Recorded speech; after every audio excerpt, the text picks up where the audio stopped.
picture of Arrow Collins? That would be me. Holy crap, that looks great. Are you married? I am. What about? Well, shit. Damn you. Hey, was that a curse? And I don't. Oh. That's how aggravating my life is right there. That is really awesome. You should be like a rock star, not just a person that talks to rock people. Well, it's one of those things where I tried to do it when I was a kid, and I discovered radio, and it's this is the way I can best describe it. Elvis Presley and Wolfman Jack didn't get along with each other because Wolfman didn't understand that Elvis had to go search for his stage, and Wolfman always had a stage, which was radio. Oh, good point. Good point. That's a little bit like me. I got to search for my stage because, I'm not dirty enough for the clubs and I'm not clean enough for Sunday morning church. So I just got to go find my place.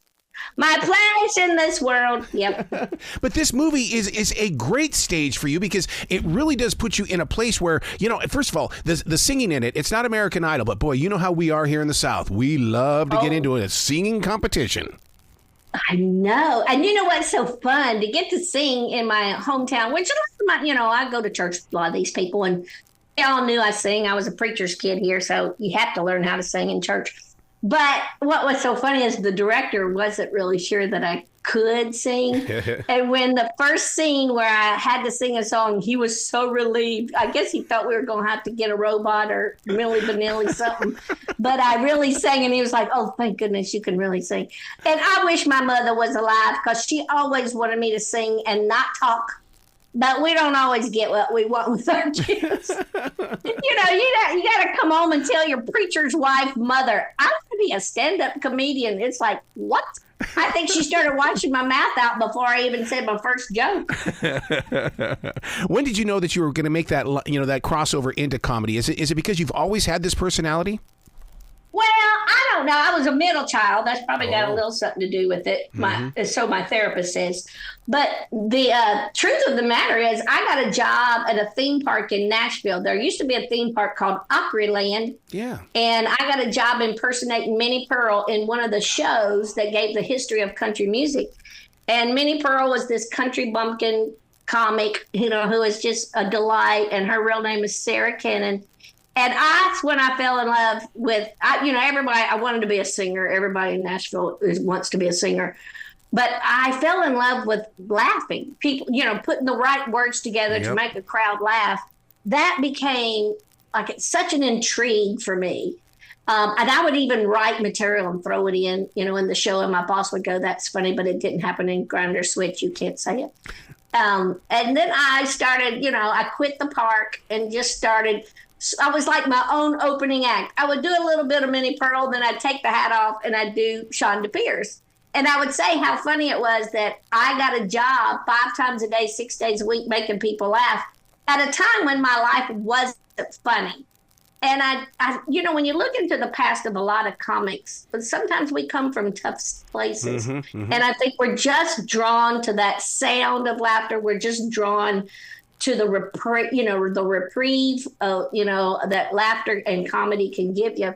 And the rest, they say, is history. 32 years later, I'm still rolling around on a bus and, hopefully the crowd still buy tickets. It's just, it blows my mind, to tell you the truth, that I haven't ruined my career yet.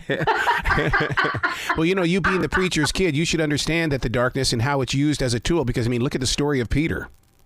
Oh my goodness, everybody. I don't think there's a real pleasant person in the whole Bible. Everybody, there's a lot of whores, a lot of crummy guys, and yet God, redeems. I thought, man, what if they're in heaven still writing the Bible? Yeah. And I'm pretty sure I'm one of the books. Yeah. I'm pretty sure there's a few verses of Chonda 3:16. One of the things that makes you so special is that you are super local with the creating of this movie. You used real people in it. Oh, my stars. My town is so excited right now, Errol. it is, like my drama teacher was in it. The church choir was really the church choir. It was real friends, and my girlfriends who we used to sneak off and go to karaoke, which may or may not have alcohol involved. We were still all in it. And so we are so excited to see it come out. I think my town, we're all having a great big party at my house, and we're going to watch it just because we can. Well, I love the idea that you showed it up in Montana, because I'm from the state of Montana originally, and just to hear that Montanans, got to see it, it's like, yes, they know what it's all about. When it came out in the movie theaters, the nation had just shut down with COVID. So then, we had to get in line with all the big shot, movies coming out, and then our little, nice little family movie kept waiting. Finally, it was just in theaters for a few days in a few places.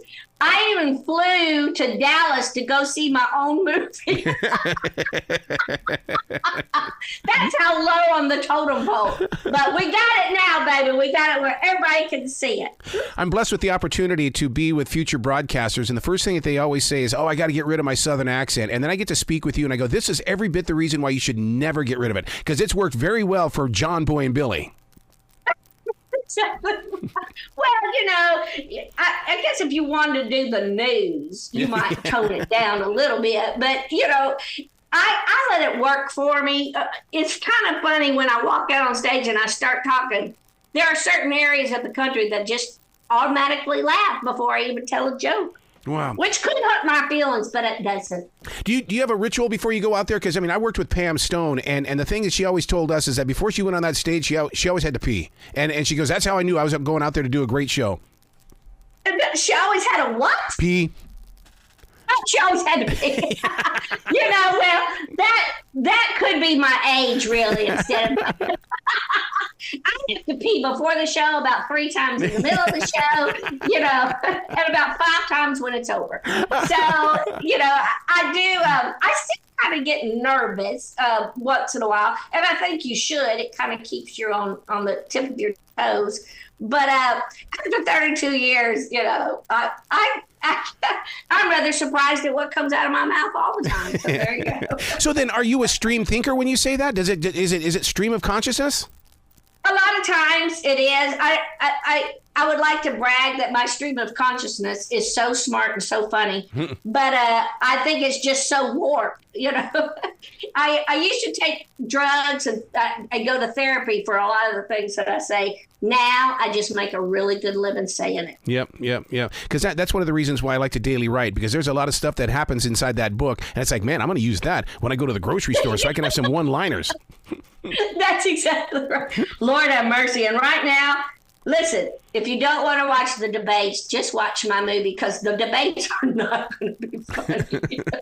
It's going to be very sad. Yeah, but you know what? I would love for you to be the one that's asking the questions at those debates. I would love to be the one asking the questions too. But then it may not be ready for prime time. So what did you... I would like to ask both of them, what were you thinking? Exactly. Oh, my God. And then you know what would happen? You would sit there and go, well, bless your heart. Yes, I would, and we would all know what that really means. Yes. I think we need to open up a really glorified nursing home and send them both to it. What did you learn from doing this movie? Because this can't be your only film. You're going to have to grow into other ones.